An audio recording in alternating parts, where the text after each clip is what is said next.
Today is Monday, October 21st, and this is the Nairn and Hyman Town Council.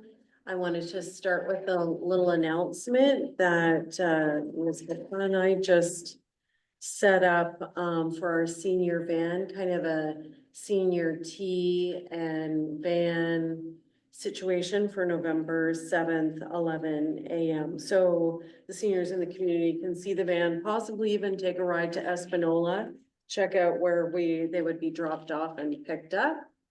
And yeah, so November 7th. And if you wanted to get out some cards, that would be a great idea to Councilor Austin. We don't want to turn around. Okay. Any declarations of pecuniary interest? And so that takes us to Chris Ray, our Integrity Commissioner, giving us a report.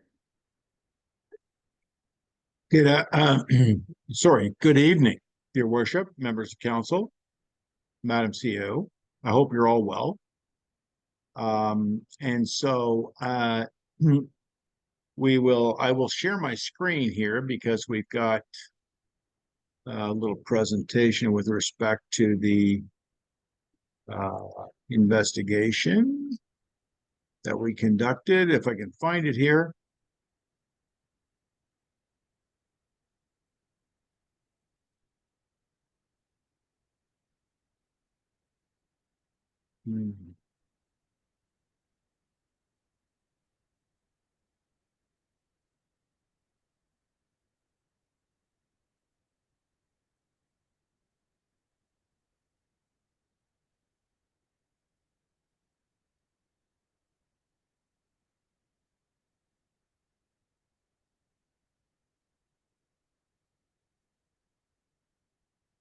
Madam CEO, can we see that? No. All right. Make sure. Let's try this one.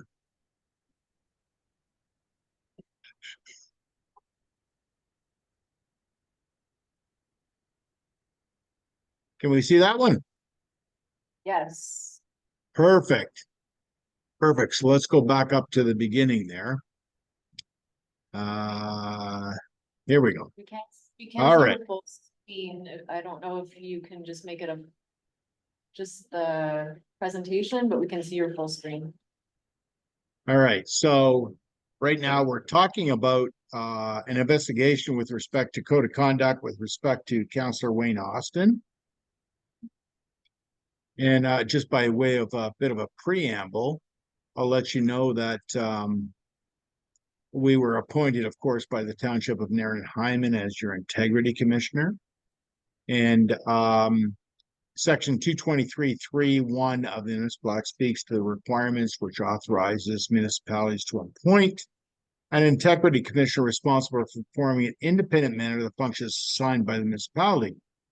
Your township has adopted a protocol policy which sets up the framework for the Office of the Integrity Commissioner and reflects policy surrounding the potential breaches of your council code of conduct and contraventions of the Municipal Conflict of Interest Act. So just to remind you all, any member of the public, staff, or member of council has the right to submit an inquiry with respect to the Office of the Integrity Commissioner if they feel that there has been a breach with respect to the code of conduct or conflict of interest. We generally will filter through those inquiries to gauge if the matter is a breach and reaches a threshold for investigation. Should such an investigation unfold, the Office of the Integrity Commissioner to firm we'll look at the course of action to be taken with respect to the guidance of the adopted Integrity Commissioner protocol policy.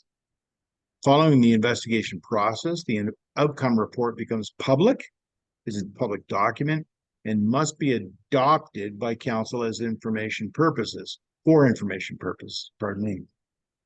The legislation dictates that the Integrity Commissioner can only recommend penalties or sanctions based on breaches of the code and or conflict of interest.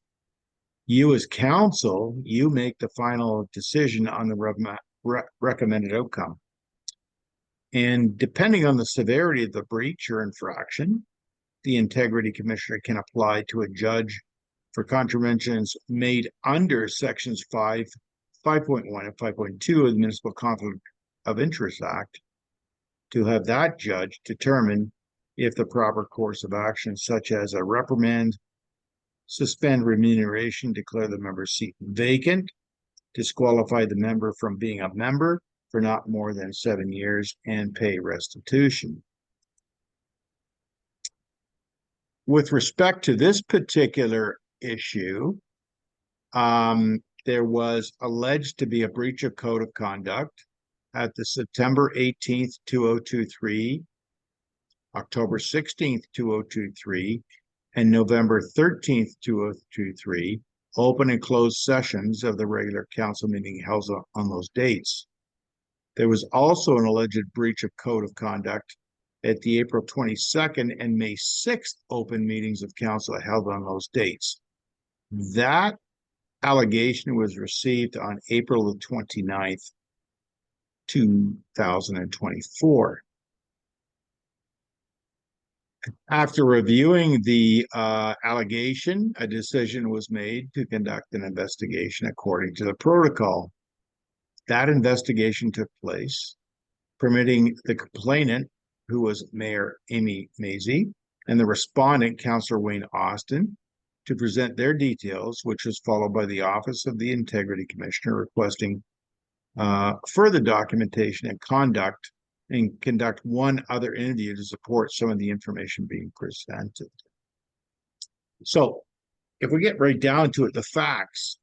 So the facts were on September 18th, 2023, we have to determine if Councillor Austin was aware that his son, Richard Austin, had an interest in purchasing a property from Interfor on Minto Street in the township, but that the township was also considering acquiring. Is it also true that Councillor Austin did not declare a conflict of interest in either of the open or closed sessions of the meeting as required by the Municipal Conflict of Interest Act? On October 16, 2023, Councillor Austin's son, Richard, delegated council during the open session regarding the purchase of property on Minto Street. That property was owned by Interfor, and that the township was also considering acquiring that specific property. So did Councillor Austin make the necessary declaration in the open session, but failed to do so when council went into closed session for the same matter as required by the Municipal Conflict of Interest Act? On the 13th of November 2023, council again discussed the purchase of a property being offered for sale by Interfor on Minto Street.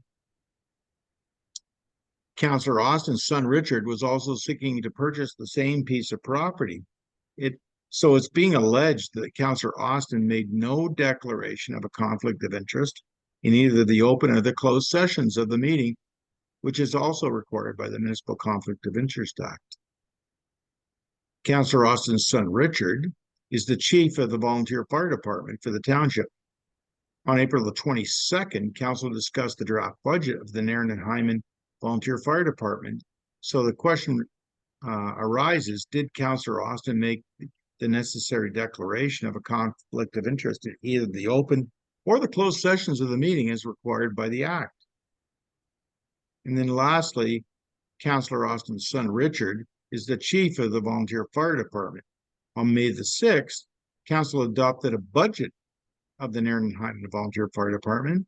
And so did Councillor Austin make a declaration of a conflict of interest in either the open or closed sessions of the meeting as required by the Act? So the position of the complainant is that, sorry, there's an error there. That should be the complainant, Councillor, actually Mayor Mazie, is of the opinion that Councillor Wayne Austin violated the Municipal Conflict of Interest Act on September 18th, 2023, October 16th, 2023, November 13th, 2023, and on April 22nd and May 6th, 2024. The complainant Sorry, I just lost my place here.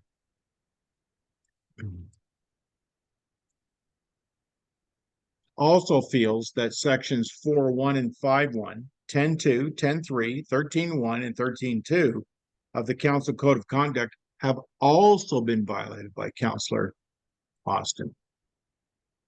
So what we get down to here with respect to the code of conduct and potential violations is under section 1, principles upon which this code is based. Section 4, compliance with the declaration of office. Section 5, adherence to council policies and procedures. Section 10, confidential information. And section 13, no improper use of influence. And so with respect to these matters, you can see in more detail in the report with respect to those issues. So with respect to the position of the respondent, which is Councillor Austin, he stated with respect to September 18th council meetings that he was aware of his son's interest in purchasing the property on Minto Street. He admits that prior to the council meeting of September the 18th, he and his son Richard discussed that property, and he further stated that his son Richard informed him that due to the mayor's involvement in the land deal, the original agreement that he had with the local sawmill manager was nullified. At that point, Councillor Austin stated that the corporate head office intervened and the property's price increased beyond his son's budget. Councillor Austin stated that his son had made it clear that he, Richard, couldn't afford to counteroffer or proceed with the purchase. Councillor Austin also made it clear that his son owns property elsewhere in the municipality and had hoped to build on that instead of purchasing the Minto property. He concluded his remarks that in his mind, he did not have a conflict. With respect to the matters on the council meetings of October the 16th, Councillor Austin stated that he did declare a conflict with respect to his son's Richard's presentation to council on October 16th in the open session. He also said that he was already aware that his son was not going to purchase the property, and he stated that he did not know that the details of his son's presentation to council. Councillor Austin did know that his son wanted to address the mayor's involvement in the property deal, but he also stated that he left the council table and the room. Thus, Councillor Austin did not hear or inquire about the remarks of his son. With respect to the respondent, further to the meetings on November the 13th, Councillor Austin stated that he again said that his son had no intention of purchasing the property due to the price increase. He also stated that the mayor got involved and therefore he had no reason to declare a conflict. Further, he stated that the mayor did not know that his son was not going to buy the property at the increased price because the offer suggested to the town by Interfor was significantly higher than any other property in the municipality. As we move on to the meetings of April 22nd, 2024 and May 6, 2024, Councillor Austin stated that he had requested that the CEO separate the fire chief's wages from the budget. Councillor Austin stated that he felt it was his duty as a councillor to handle the budget just like any other township budget. He also said that there was no benefit to either himself or his son from the participation in the budget discussions by Councillor Austin. And he stated that he had consulted with many taxpayers in the township and that they all agreed that he should be involved, given his extensive experiences compared to other councillors with fire department budgets. He was concerned that the only person who seemed to object to this was the mayor. At issue really is, did Councillor Austin violate the Municipal Conflict of Interest Act on any of the subject meeting dates? And did Councillor Austin violate the stated section of the Council Code of Conduct? With respect to my findings on the meetings of September the 18th, By his own admission, Councillor Austin was aware that and discussed with his son, Richard Austin, his son's interest in purchasing a property from Interfor on Minto Street, and the same property that the township was also considering acquiring. Despite knowing about this interest, Councillor Austin did not declare a pecuniary interest at the council meeting on September the 18th, nor did he file written notice with the clerk as mandated. So, Councillor Austin not only failed to declare his conflict, but also participated in the closed session discussions concerning this property on Minto Street. His discussions with his son prior to the meeting, combined with his involvement in the meeting without declaring his conflict, certainly are clear breaches of both the declaration and the non-participation requirements of the Municipal Conflict of Interest Act. Councillor Austin's action directly violated these provisions. Based on these informations, it's evident that Councillor Austin violated sections 5.1 and 5.2 of the Municipal Conflict of Interest Act. Section 5.1 requiring a member of council to declare any direct or indirect pecuniary interest in a matter being discussed and to refrain from participating in any discussion or vote on the issue. Furthermore, under section 5.2, a councillor is required to refrain from attempting to influence discussions or decisions where such a pecuniary interest is aware.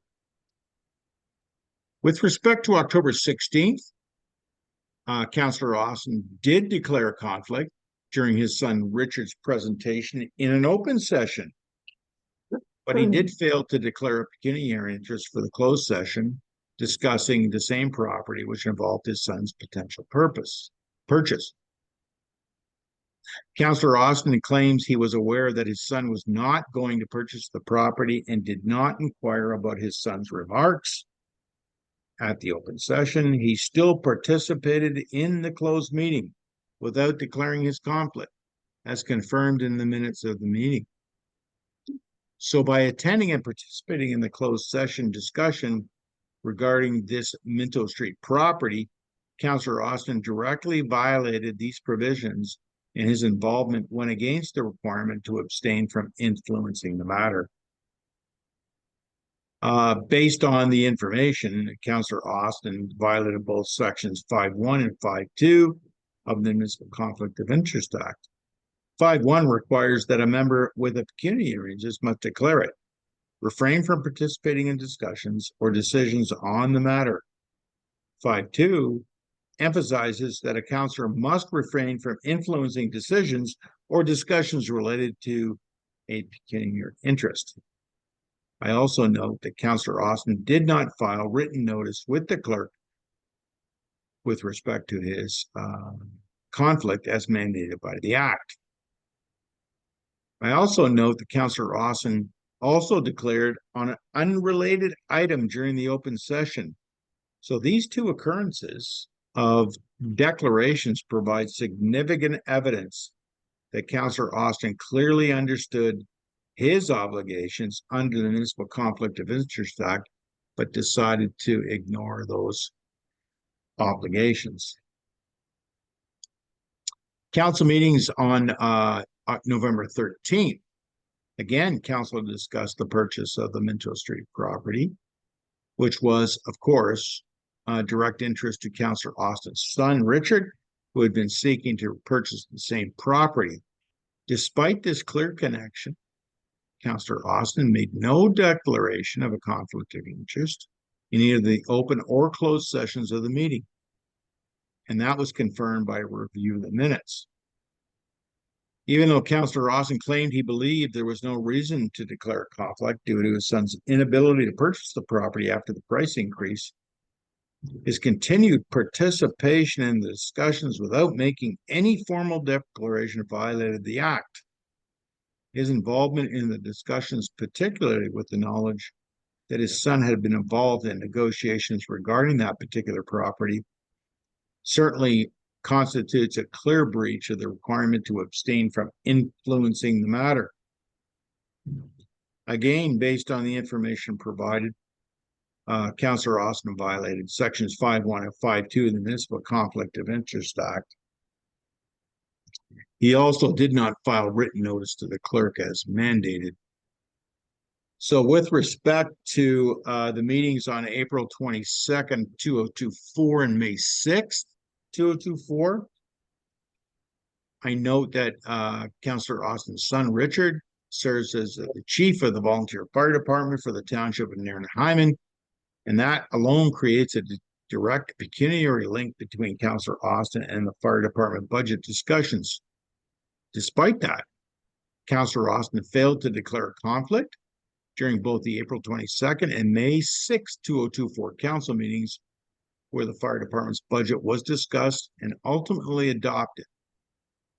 The meeting minutes confirm that Councillor Austin not only participated in those discussions, but also moved and seconded and voted on resolutions concerning the fire department budget's actions which are prohibited by the Act. Councillor Austin consulted with taxpayers and believed his experience with the fire department budgets justified his involvement, but frankly, this does not absolve him from the requirements of the Municipal Conflict of Interest Act. So based on the information provided, Councillor Austin violated sections 5.1 and 5.2 of the Municipal Conflict of Interest Act. He also did not file written notice with the clerk as mandated. With respect to some general findings, I also found that Councillor Austin, like all of council, participated in training by the Integrity Commissioner. And that training provided a specific module on the Municipal Conflict of Interest Act. The training provided information on under what conditions a pecuniary interest should be declared and how such a declaration should be made. He would also be aware through the training that he had the option of contacting the Integrity Commissioner in writing and requesting a written opinion on whether he had a pecuniary interest in the subject matter of the Minto Street property or the fire department budget. He would also be aware that such opinion could be used should a complaint be received, and he followed that advice. Accordingly, I find the actions and the behavior of Councillor Austin in all subject matters in this report collectively violate sections 4.1, 5.1, 10.2, 10.3, 13.1, and 13.2 of the Council Code of Conduct. So I came down to some recommendations, and with respect to my observation that Councillor Austin shows a lack of respect for both the Municipal Conflict of Interest Act and the Council Code of Conduct, the significance of these frameworks cannot be overstated and should not be disregarded by anybody, including Councillor Austin. These matters are foundational to ensuring ethical governance and public trust. It's also evident that Councillor Austin generally understands the Municipal Conflict of Interest Act. He certainly demonstrated a lack of clarity on its procedural aspects, such as properly declaring a conflict. Despite receiving training, Councillor Austin needs to improve his comprehension of these specific responsibilities. Given his role as a council member and his participation in relevant training sessions, it's essential that he more fully understands his obligations in applying the Act effectively. Violations of the Act carry serious repercussions, including the potential removal from office. In this case, a breach of sections 5.1 and 5.2 was identified, and despite having access to the Integrity Commissioner guidance, Councillor Austin either chose not to seek advice or disregarded it. And to uphold ethical governance and safeguard public trust, I'm certainly in this report recommending a penalty of a deduction of 1 month's honorarium from Councillor Austin as a consequence of this violation. Many of the issues identified could have been avoided with the proper application of training that was already received. It does remain essential for municipal councillors to undergo thorough training to prevent misunderstandings of their role and unintentional violations of the Municipal Conflict of Interest Act and also the council code of conduct. Proper knowledge helps councilors serve their communities ethically, transparently, which upholds public trust. Therefore, it is recommended that council instruct staff to organize another educational session, not only for Councillor Austin, but also for all members of council to reinforce these principles. Lastly, given our experience with the township's code of conduct and recognizing the numerous updates since the original adoption of your code, we recommend that this document be reviewed by the Integrity Commissioner for potential revisions. Additionally, we're also proposing reviewing the Integrity Commissioner protocol as it governs the process for investigating potential code of conduct breaches. I want to thank you very much for listening to me. I know it's been a lengthy presentation, but I hope it's been of some use to you as well. Thank you so much, Mr. Ray. That was very thorough. And yeah, it's too bad we couldn't have met earlier, but that didn't work with your schedule in September. But yeah, thank you for your report. You're most welcome, Your Worship. Of course, I continue to be very pleased with working with your municipality, and I wish you all the best. Thanks so much. Does anyone have any questions for Mr. Ray? All right, so do we allow Mr. Ray to leave, or does he need to see? I don't know, do you? I don't think so.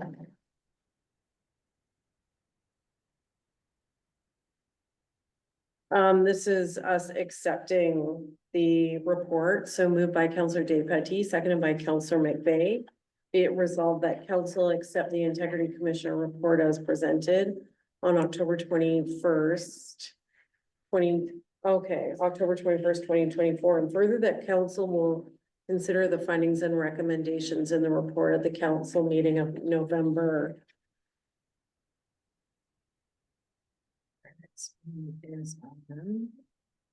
Is it the 18th of November? So, and further that council will consider the findings and recommendations included in the report at the council meeting of November 18th, 2024. All in favor? No, just a second, ma'am. I had my hand up. I didn't Oh, see. sorry. I want to declare conflict of interest because of the municipal act say that family members are close friends. I'm in conflict, so I'm just declaring conflict. You're of interest. staying. Okay. All right.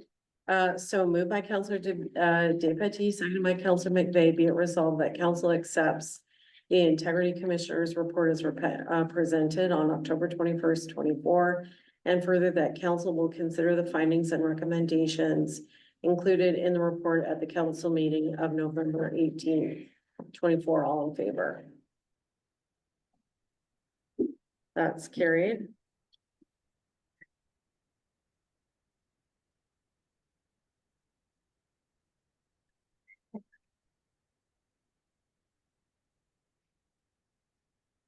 So on to council minutes. Okay, so this is accepting council minutes moved by Councillor McVeigh, seconded by Councillor Despatie. Be it resolved that the following council minutes be accepted as presented. A, regular council meeting minutes, September 9th, 2024. Closed session meeting minutes of September 9th, 2024. Joint special council meeting, public information meeting minutes of the Council of the Township of Nairn and Hyman and the Council of the Township of Baldwin, September 11th, 2024. Special council meeting minutes, September 19th, 2024. Joint emergency meeting minutes of the Council of the Township of Nairn and Hyman and the Council of the Township of Baldwin, October 2nd, 2024. All in favor? It's carried. So actually, I just wanted to mention, we previously, so in our regular council minutes, we passed our new noise bylaw, and I just wanted to let everyone know that there haven't been any issues with it.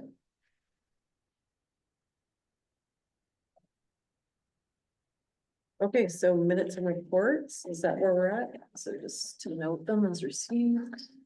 Uh, first by Counselor Patty, seconded by Counselor McVeigh, be it resolved that the minutes and reports of items 7A to H are noted as received. All in favor? That's carried.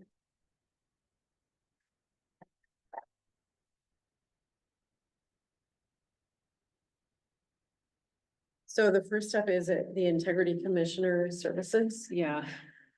So we just heard from our Integrity Commissioner and his contract is up the end of December, I believe. And we need to give 2 months notice. And I think everyone saw our previous, what do we call that? RFP. RFP, where we had other people submit.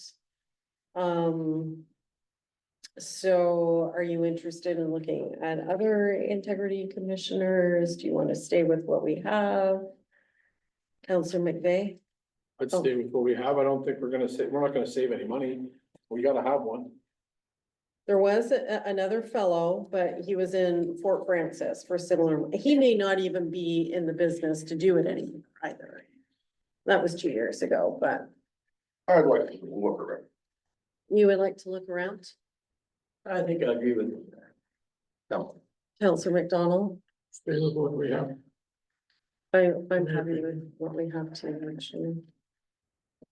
I think he's economical. I mean, the other person in Fort Francis charged similarly, but they're in Fort Francis, so I would assume travel costs from there would be more than from someone closer. We don't know what's available right now. It's been 2 years. Well, oh, Counselor Austin.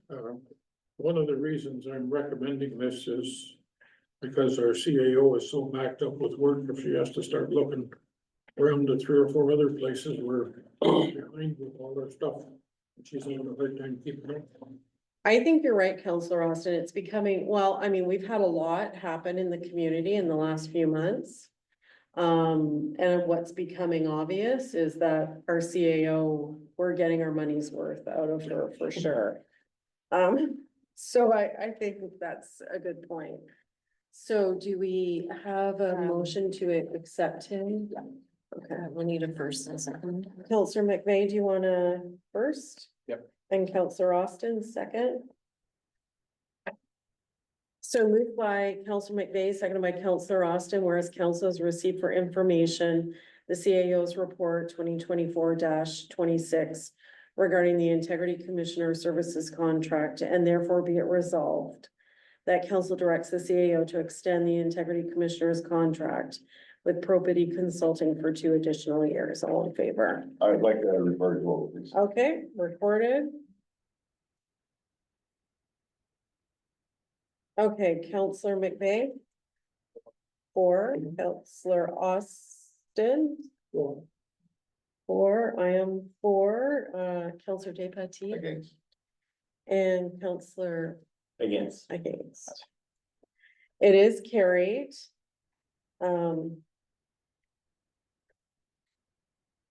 Do we need to decide anything else with the, like, would the same rates apply or?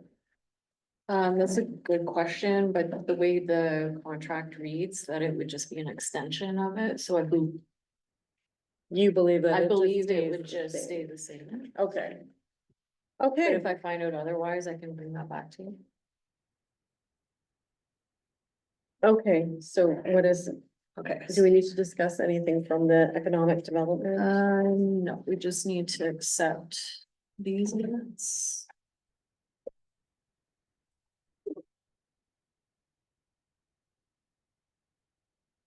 So moved by Counselor McVeigh, seconded by Counselor Patty, be it resolved that council accepts the following minutes and reports as presented. Township of Nairn and Hyman, Planning, Economic Development and Public Works Committee meeting minutes, September 9th, 2024. Township of Nairn and Hyman Community Parks and Recreation Committee minutes, October 2nd, 2024, Aqua. Work order summary, August 2024, Aqua. Work order summary, September 2024. Public Health, Sudbury and Districts Board of Health, unapproved minutes, September 19th, 2024. All in favor? Carried.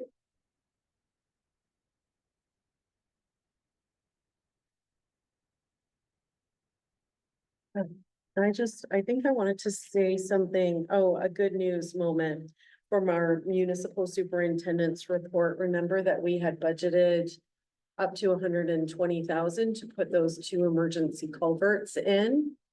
In the end, we got it for much less. So the company that was already going up to do the other work, our superintendent has said our expectations have been exceeded. And they did it for a reasonable cost, that emergency culvert work. And actually, I think they managed to do it without closing the road for very long as Not at well. all. They didn't close the road as well. So that company that we really like is MCA. Yeah.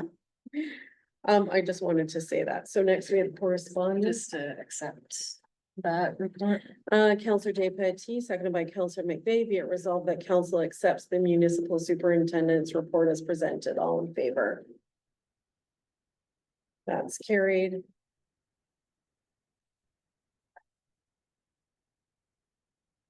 So then, for the fire chief's report.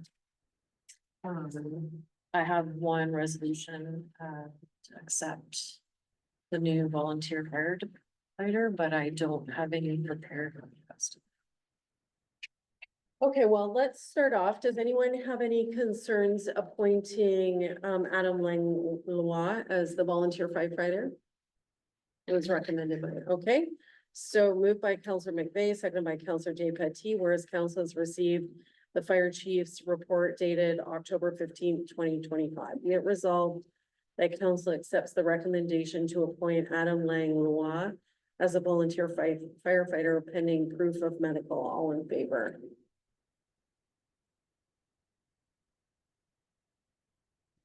That's carried. Okay, so then our fire chief did bring up a variety of other issues. That I bring. Counselor Armstrong. Just point, I guess. According to our commissioner, it's both to declare a conflict of interest with anything in Okay. the budget. We hired somebody. I have to declare a conflict. Okay, so you're declaring a conflict with Yeah. this report? Okay, I'll give you the paperwork after. Okay. I just need to know that. So. If I'm going to try to summarize the report, and if I'm wrong, someone stop me, but basically that new, PPE equipment for individuals, new gear. For equipment and hall repairs and training. And he wanted, for us to not charge the fire department the $30,000 for this year and have him to be able to spend it on PPE. Is that what everyone got out of that report? I wish he would have been here. But I didn't. He was unable to I attend. know, I just, I didn't understand. Counselor, So you want that for the whole thing, so I don't get. For the whole report? Yeah. Yeah, no problem. My personal feeling was this is a lot of money and. Actually, I know so the understanding is that the gear has to be replaced every 10 years. I didn't know how flexible that could be. That's a lot of money to spend. Can I give a 2-second synopsis after my 24 years in the two departments? It's very unfortunate that the Ontario Fire College has shut down. And the training that we had that he discussed last weekend, in Espanol. The It's recently. confined space training that Espanol organized and all that. We almost weren't able to send our firefighters because our gear was 2 years out of date. As a taxpayer, as a counselor, and as a firefighter, our gear is in excellent shape, but it does not meet standard. It's past. right? It's past an expiry date, not a best before date, an expiry date. So technically, we weren't gonna be able to go to that training. We were gonna like, the 6 or 8 out of the 13 firefighters that went, if they got approval to go, got excellent. Every one of them were jumping up for joy when I talked to them about how the training was. What they received, but they almost weren't able to go because of their gear. The helmets were good, I think it was, but we haven't had the fit testing, they want, the municipality or the province wants fit testing every year. My understanding. So, well, because we all get skinnier or maybe heavier, they want this, because it's more or less based on a career base. They're not looking at the volunteers, they're taking care of the careers. And the unionized side of it. And so they wanted that, they wanted everybody to have a current fit test. Which we didn't, which we don't have, and they also wanted all our gear to be within the expiry date. They're like, yeah, within the expiry date, and most of our gear, I guess, is out by 2 and 3 years. This training is gonna happen all over like that, like Sudbury may put it on, Espanola, like the bigger municipalities will come this training, and if we want the training, we have to go, but if our gear doesn't fit. We're not, like Espanola was able to, somehow we were able to get in. At first, the fire marshal's office said, if it doesn't, we're not allowed to go. The guys don't send them here because I'm gonna turn them around and send them home, and that would look really stupid or bad on us. Right, as a municipality and as a fire department, we've all got pride, do over there. Feel pretty silly getting to an event with 30 other firefighters and the 4 of you turn around and sent home. So I don't know where this 30,000 number comes from. I know it's part of the truck money or allowance that you might know more. Councilor McDonald, because you were involved when he got the truck or when he bought the truck, how the payout is. Can't remember. Yeah, no, and so I don't understand that. I know the gear has to be replaced on, I think it's 10 of the 13 firefighters he told, somebody told me the other day. That's a lot of, I think the average price is around $5,000. What's that kind of, like, I don't know why we weren't planning to buy 2 or 3 sets a year or 1 set a year or something, but anyway, I just want to give an overview of why he's asking. And I don't know anything about the truck. I just know the equipment and the stuff he's talking about. Councilor Dave Pettine. So that brings me to a question and a comment. Firstly, does anybody remember how much we cut the fire department budget this spring? So it was a lofty amount, if I remember correctly. So lesson learned. In order to avoid a higher tax rate, we shouldn't be cutting on services that depend on our firefighters just to save face in front of the taxpayer to get reelected. We're here to be responsible managers of this community, and we shouldn't have bowed to cuts to look good with a 3% tax increase. That's my thought. Did you have something, Councilor McDonald? No, You agree with him? Well, okay, it was the two of you voting on the fire budget last year, but anyway. I didn't quite understand the 3% that cut back on fire. I didn't know that. I didn't understand it. Like my point is, maybe we should have, maybe the chief should have put in for a couple sets of gear. You know, trying to offset, trying to buy 13 sets of gear. I don't know. That's why I wished he was here, so Well, we could ask, right? But it's neither here nor So there. you, Madam Chair, if he would have budgeted for 2 or 3 and it was accepted, he still would have had a bunch of firefighters that still had outdated gear. 100%. Yeah, Well, okay, let's clarify a few things. Hang on. and the reason I voted. Councilor Madam Mayor, Dave for that. Pettine, I was just gonna speak. Okay. So previously in the budget, chief did not ask for PPE equipment. It was paving of the driveway that was, I believe, cut. And this really hasn't been so much of an issue. It's when, like, no one else has been previously coming around and looking at our gear and saying this needs to be replaced. I don't think, I know there's I hardcore don't think so rules. either, but I think in the event of an accident on at a house or in a fire, We I could be guarantee you the like, Ministry of Labor ain't gonna, they're gonna be grabbing that gear off your back. And they're gonna say it's out of date by 3 years, and she was 3rd-degree burns, and she was only in there 10 minutes, and this is supposed to be good for 20 minutes. Counselor Austin was a fire chief for many years, he would know the NFPA rules a lot better than myself, but I'm pretty sure.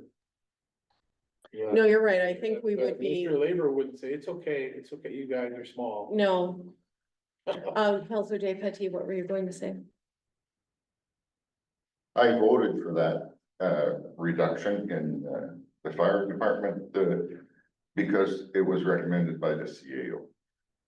Not because I thought it was, the right thing to do. Just, So, I actually, the other thing I don't really like about this is it's not specific. Like if the chief would like PPE, we should be able to see how much it is per person, exactly. Not a general list of PPE equipment, hall repairs. It needs to be itemized. And actually, we have lines for this in our budget where it could just be mapped out. And as much as we might wanna fix everything, we probably don't have the budget to do everything. Go ahead. I kind of thought the same thing, I was hoping for, again, I thought he was gonna be here, I haven't talked to him, but I thought he was gonna be here. But what the gear, like, what the gear's gonna cost, when I threw out a $4,500 number, I'm making that number out. I think it's pretty accurate probably, but I'm not, like, don't bankroll me on it. But it would have been nice to say, okay, here, Global Star or whatever the name is, 10 pieces of gear is gonna be this much. Doesn't matter, you know, something like that, anyway, maybe It's enough he's money. gotta go back to figuring out what's gonna cost him. It's enough money that I think we need quotes and details, right? So, maybe we pass a motion where we go back to the fire chief and ask for details.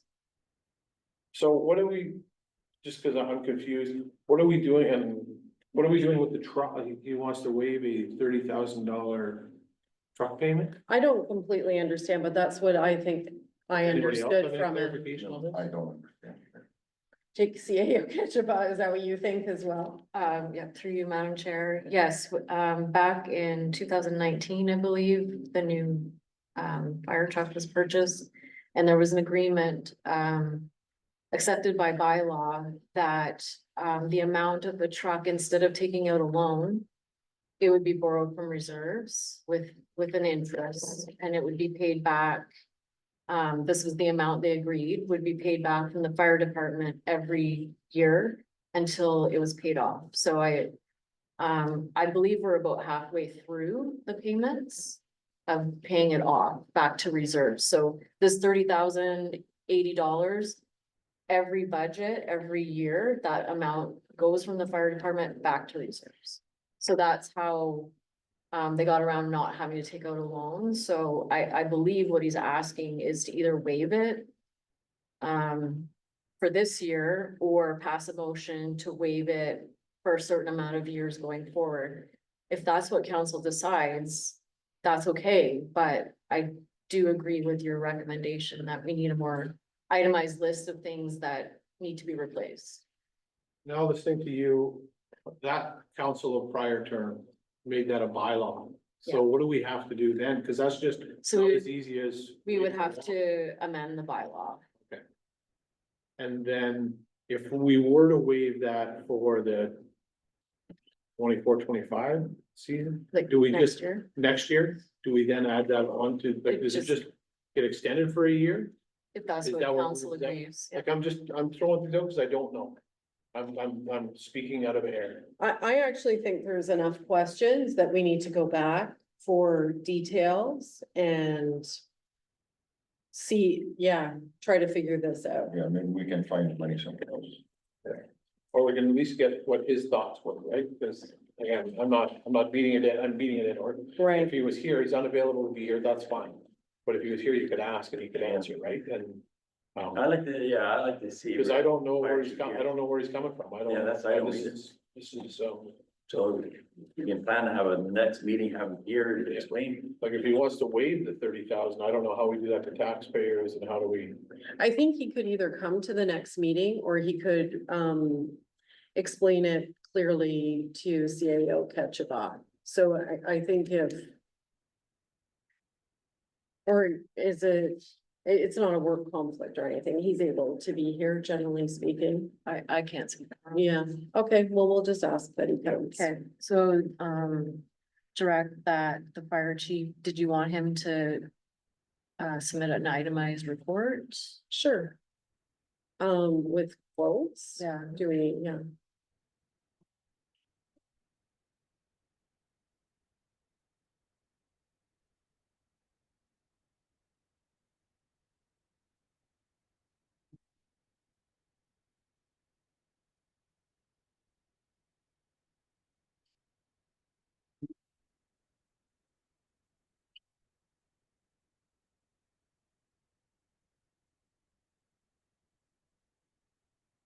And have him at the next meeting?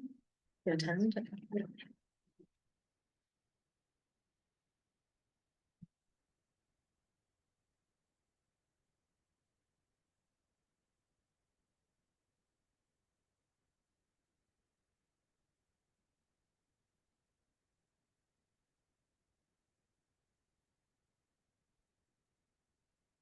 Counselor McDonald, do you want to first? Sure. Counselor Day-Petit, you want a second? Sure.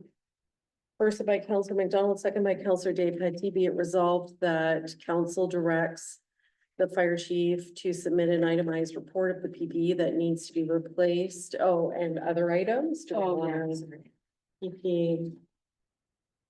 Because it was right. equipment, hall repairs and training. And it covers a lot. And or funded, I guess? Sure.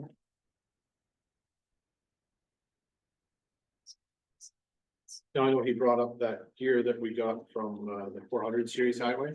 I think that has to be serviced and probably didn't have, I don't know if he had that in his budget either, but it has to be serviced before we put it into service.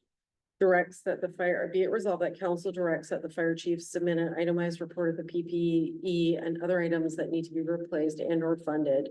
And that he attend the next council meeting, all in favor. It's carried.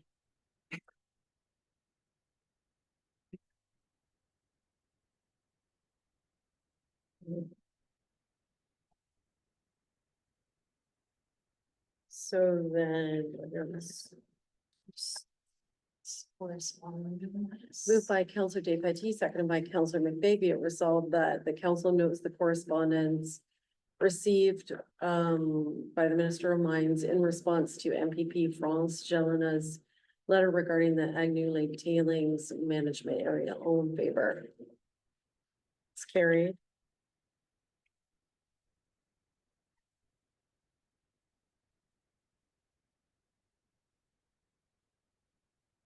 Oh, and then next we have our Canadian Nuclear Safety Commission, the answers to questions. And I think the real issue is, how would you like to proceed? Is there anything you would like to do going forward now that you've seen the CNC's, SC's answers? Like, would you like to have our local experts look at it or a paid expert? One thing that the CAO and I have talked about is that we think we should have some of our findings with Agnew Lake Mine on our website so that other people have access to them. You know, not just our town hall, but no, you don't like that idea?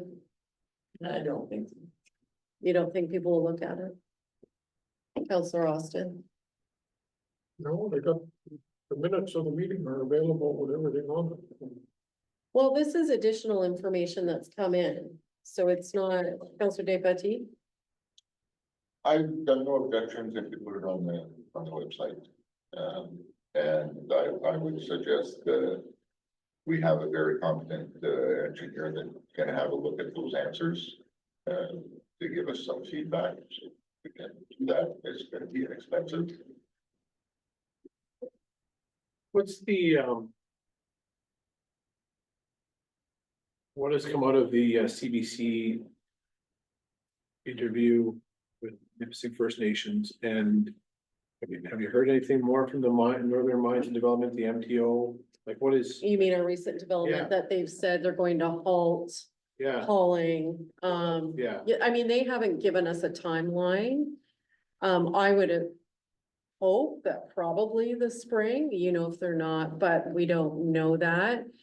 But yes, they did come forward and the MTO and, I don't know if the Ministry of Mines as well, but just said that they are halting the haulage, because there was an issue with the CNSC that they wanted to know about some water before it was covered in the tailings, and also because of public outcry. So they want to resolve issues, answer questions, engage the public.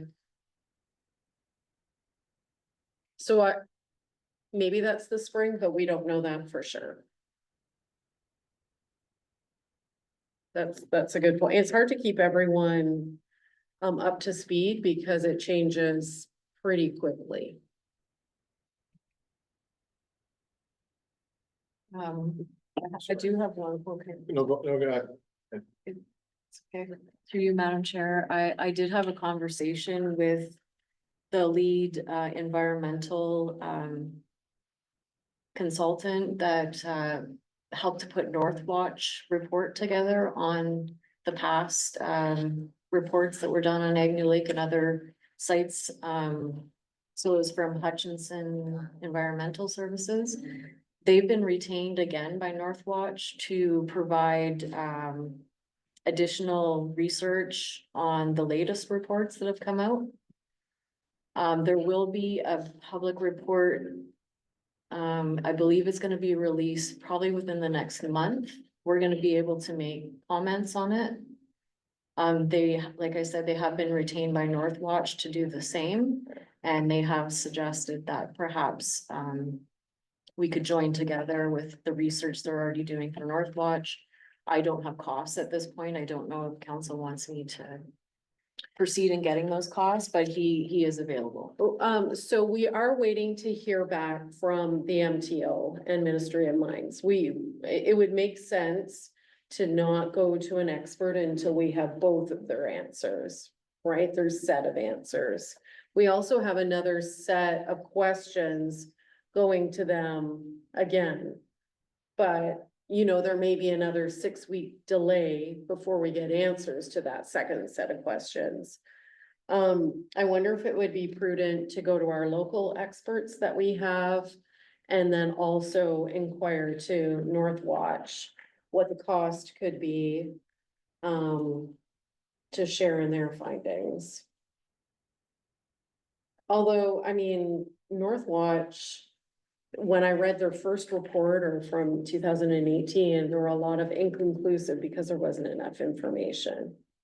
So that would be disappointing to pay a guy to say, I couldn't tell you anything because it was inconclusive. Sorry, so you're, I guess we'd also have to run that through the Council of Baldwin as well to see if they wanted to split on any costs as well.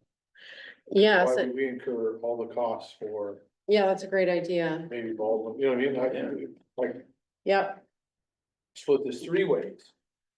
Yes, because, actually, Sauble Spanish River, they have residents on Agnew Lake as well. I didn't really understand that. CAO, Petchpaw did. And so they have wanted to come and join us at the table. Now, there are complications. It would be very tricky to do a 3-way council meeting. But, you know, if we were having a town hall, or something like that, they want to be part of it. So I think that's pretty supportive and we could approach them as well.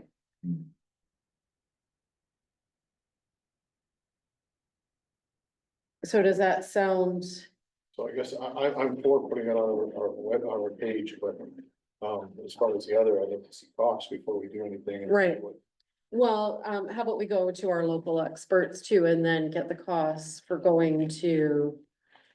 Are you okay with going to what was the name of, I can't say his actual name, right? Is there No, that's, CNSC? are you talking about Hutchinson Environmental? Yes. So why don't we get a quote from Hutchinson Environmental with North Watch? But then we also approach Salvo Spanish River and Baldwin to see if they'll share in the costs or contribute. Did you Started- want that in the motion? Or just to get costs? However specific we need to, be, you know, if we don't need to spell it out, that's fine. Okay.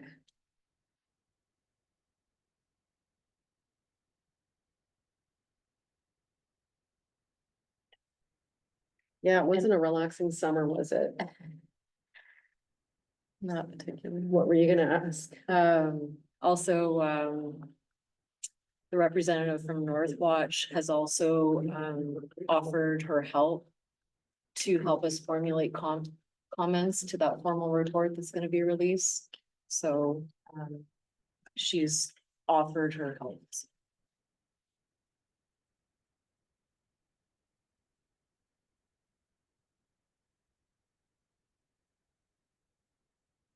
So the quote that I'm going to be requesting.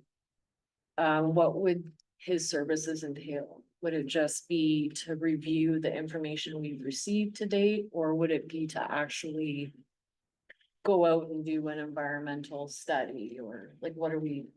Well, What do we isn't think? there new information coming in through, That report? yeah, why doesn't he, cause isn't the report like findings?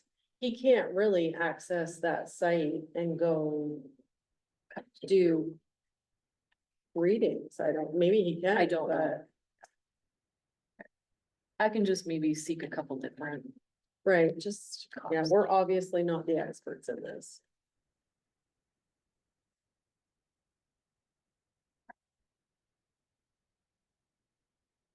I'll just put for consulting services.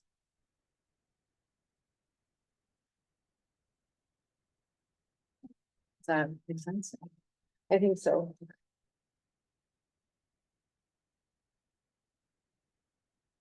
So this also, And I'll reach out to the other municipalities to see if they're interested. and also we'll reach out to our local experts. Do you want that in the motion too? If you remember, we don't have to write it. I've written it too.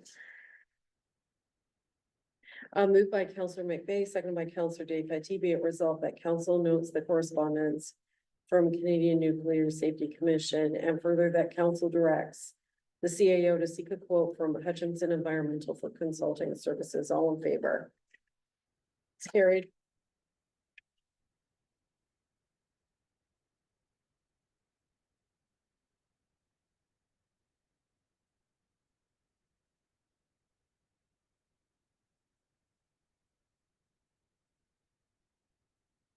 Moved by Counselor Day Fety, seconded by Counselor McVeigh, whereas council notes the correspondence from Township of Salvo Spanish River, Township of Nipissing, Township of Harley, Bonfield Township, Township of Mulmer, supporting the township's resolution regarding concerns of the transportation and intention to deposit naturally occurring radioactive material north of Agnew Lake in Hyman Township, the Agnew Lake Tailings Management Area, and therefore be it resolved that council wishes to express their appreciation for this support. All in favor?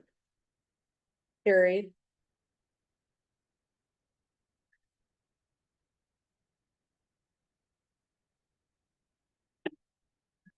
Yeah, and so I've already told you that Salvo Spanish River wants to join us.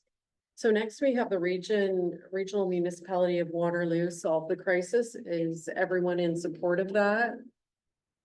Counselor Austin, is that a yes? Looking good?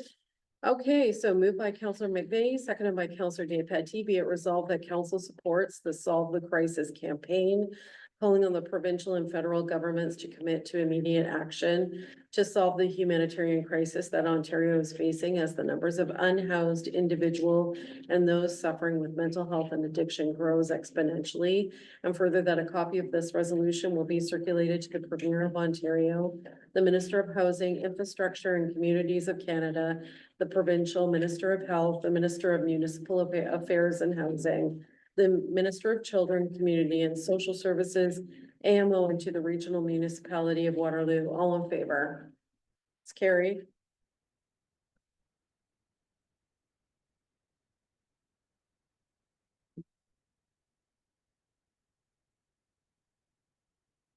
So this is about the mutual aid agreement that we previously discussed. So I think we approved it and then it went to the city of Greater Sudbury. Is that how it worked? Yes. CEO? Yes. And so it's back for us to give the last stamp of approval.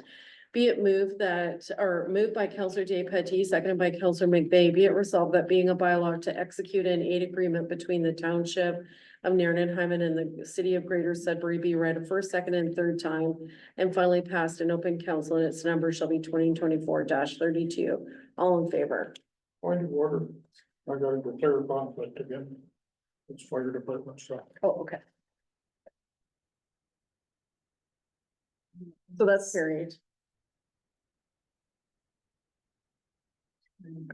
Then we have our OPP annual billing statement.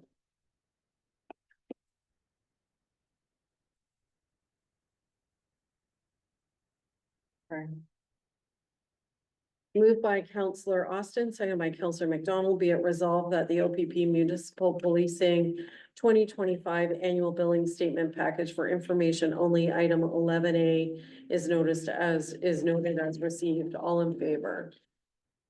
That's carried.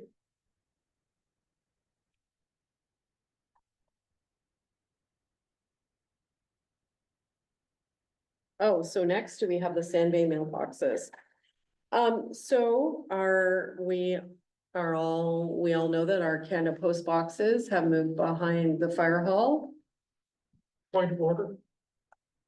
We shouldn't be discussing this. It's not within our time frame for our policies within the township. The Canada Post issue? Yep. So when you put it in the agenda, it shouldn't be in there. It says 5 days prior to the meeting. The day of the meeting. Well, I did. What do you mean? Look at the date on. On what? This- Yeah, just when I received it. Oh. Okay, We did discuss it earlier. yeah, we did discuss it. It was, so you're right. We'll just put it Can off defer till next month. Okay, so we need to defer this motion then. So. Resolve that council. So this is to deal with, Hyman Post Office boxes. Council defers that decision.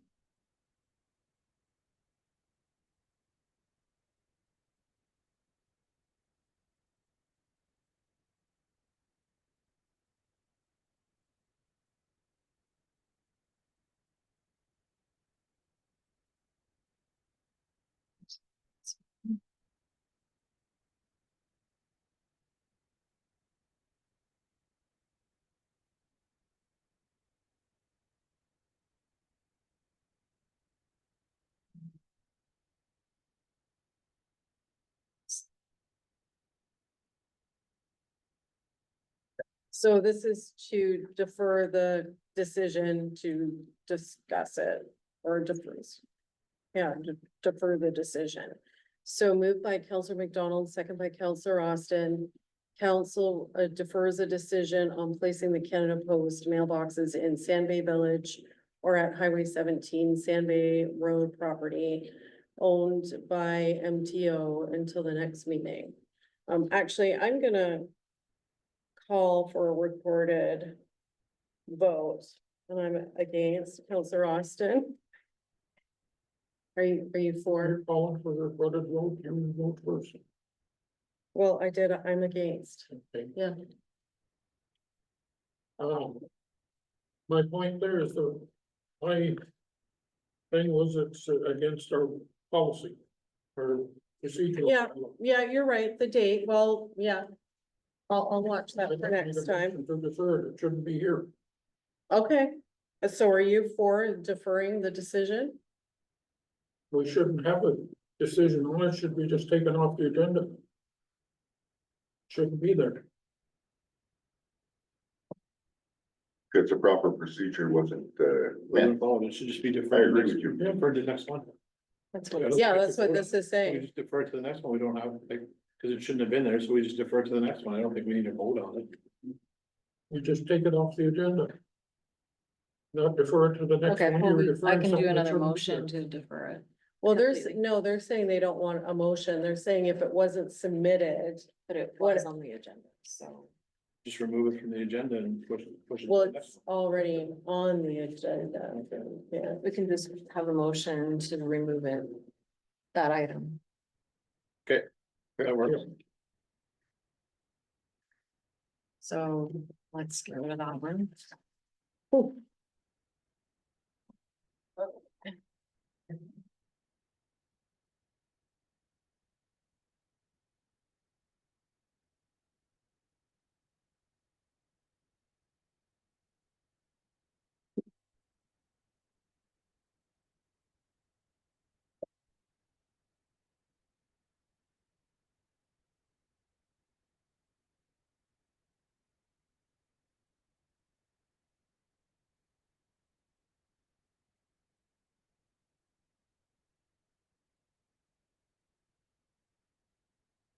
So moved by Counselor Austin, second by Counselor McDonald, be it resolved that council directs that item 12A be removed from the agenda. All in favor?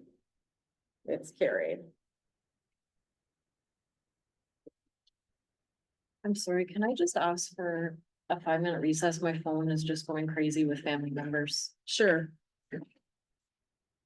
Do we have to do a motion for a recess? Okay, so next is the Ministry of Environment. The report for Nairn drinking water. There is one little thing, actually our CAO caught it, I didn't notice. But we did lose a couple of points because of water conservation and no backflow, prevention program. So we lost some points, we don't lose money, we're not penalized. But if we wanted to have those points back for whatever reason, like for instance, maybe you should, CAO, explain the backflow program. Yeah, so for you, Madam Chair, the backflow prevention program is a policy that municipalities put in place, especially when they have factories or some sort of business connected to the water system and they're using that water system in their processes and there's some sort of there could be a drop in pressure, which could potentially draw the water back into the water distribution system. Mostly, there's been occurrences where there's been issues is like car washes.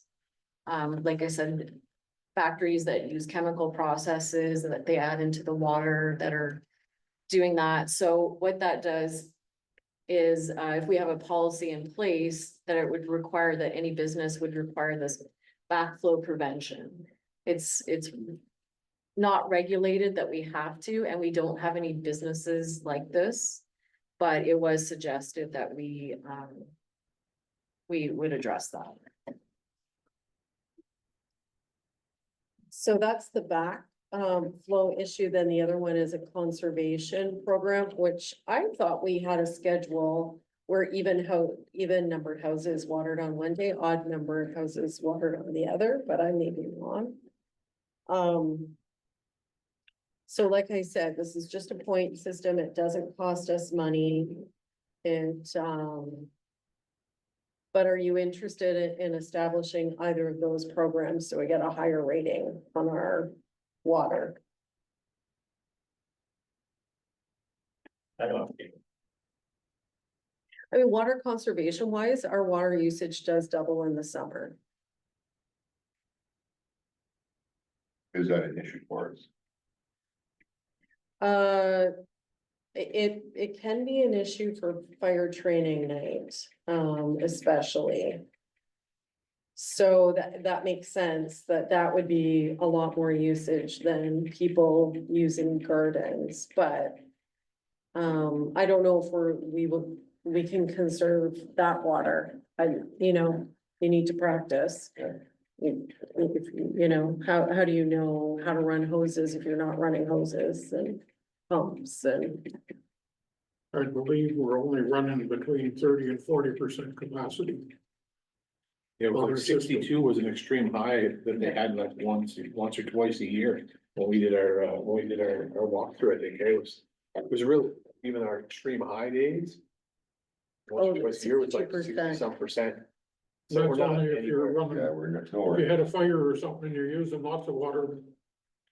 That you would go up Yeah, the capacity. And maybe the previous point that Counselor Austin has said, that this isn't financial, but it does take our CAO's time. I mean, that is maybe the loss there, so maybe we're not so interested in a water conservation or backflow program. Not at this time. Okay. Moved by Counselor Austin, second by Counselor McDonald, be it resolved that council accepts the 2024 inspection report for the Nairn Center drinking water system as presented. All in favor? Carried. And do we do another motion for that? Or it's fine? It's fine. So then it's closed session. It's. Moved by Counselor McDonald, second by Counselor Austin, be it resolved that council move into closed session at 7:20 PM for the purpose stated in section 239.1 of the Municipal Act. Personal matters about an identifiable individual. All in favor? Carried. 2. Moved by Counselor McDonald, seconded by Counselor Austin, be it resolved that council return to the open meeting at 8:42 and report on the general discussions held in closed session. 7:42, sir, sorry. It's 7:42. Wow, we made some good time. 7:42 PM and report on the general discussions held in closed session, personal matters about an identifiable individual. All in favor? It's carried.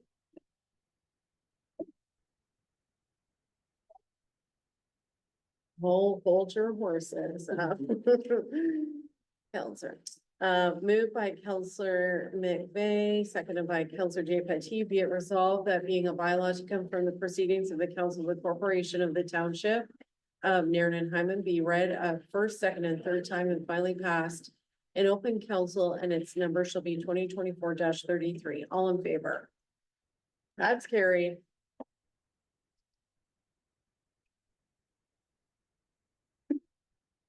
Excellent. Oh, closing. What is that last one?